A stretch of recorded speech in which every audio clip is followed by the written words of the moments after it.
Hey, how's it going everyone? James Amero here at SwitchWatch, your home for everything Nintendo Switch related.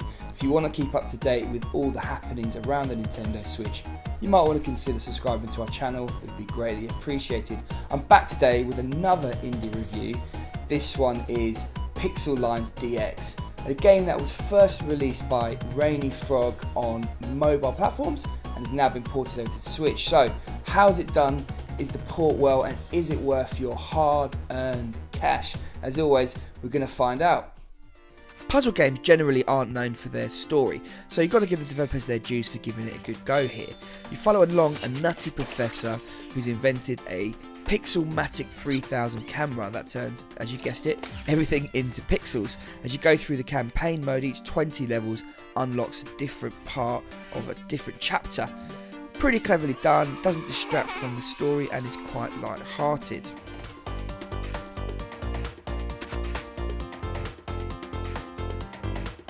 The audio on this game really consists of one catchy theme song. There are a couple of sound effects as well. The song's good, it is catchy, the problem is it's the only one, so you might get a bit sick of it after a while. You can turn it off and you might want to do so and listen to something else if you're playing this for a number of hours. The visuals on this game are really colourful, the grids are laid out well and you can zoom in and out easily. The palette chosen is nice, and as you see the picture come together in the little preview at the top, it does give you a little smile.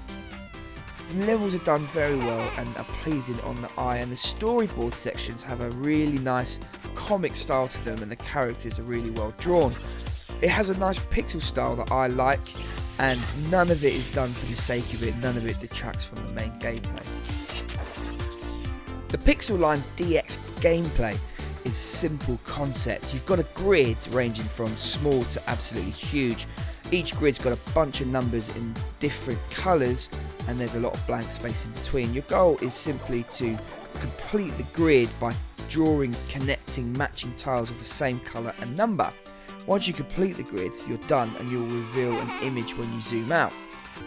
You can see that this game was inspired by the likes of Sudoku or 2048, but it's unique and it's well laid out, giving it a middle balance between those tougher mental puzzles and then classic console puzzle games like Tetris.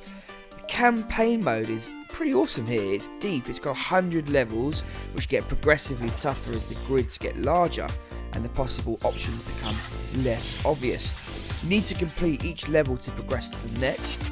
There's also a puzzle mode, which is probably where the bulk of hours can be spent.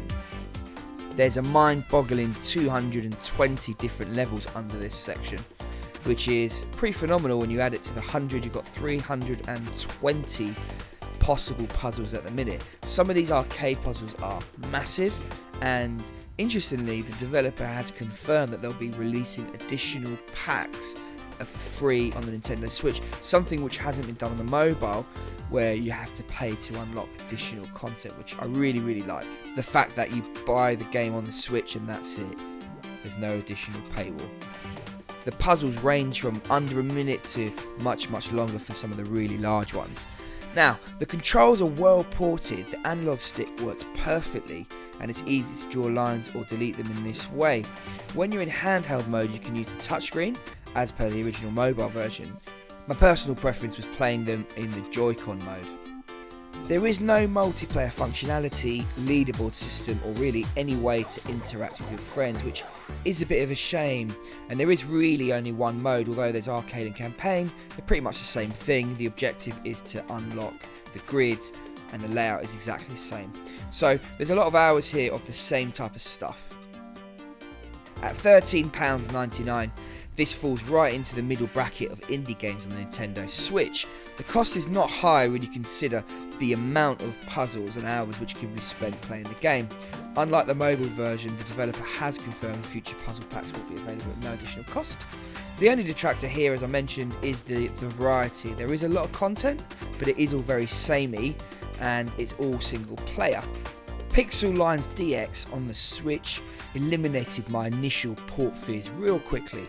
The game plays well, it's a great choice if you like logic puzzles, It's a nice pick up and play game, and I suspect you won't get tired of it if you enjoy the gameplay. Therefore, overall for me, this one's a solid 7 out of 10. Another solid indie addition to the Nintendo Switch lineup. If you do pick up this game, I'd love to see your opinion, so pop a comment down below and I'll definitely respond. If you did like this one, do consider subscribing for more content, and we'd love to see a thumbs up. Thanks again, and I hope to see you again here on SwitchWatch. I'm James Amero. Take care.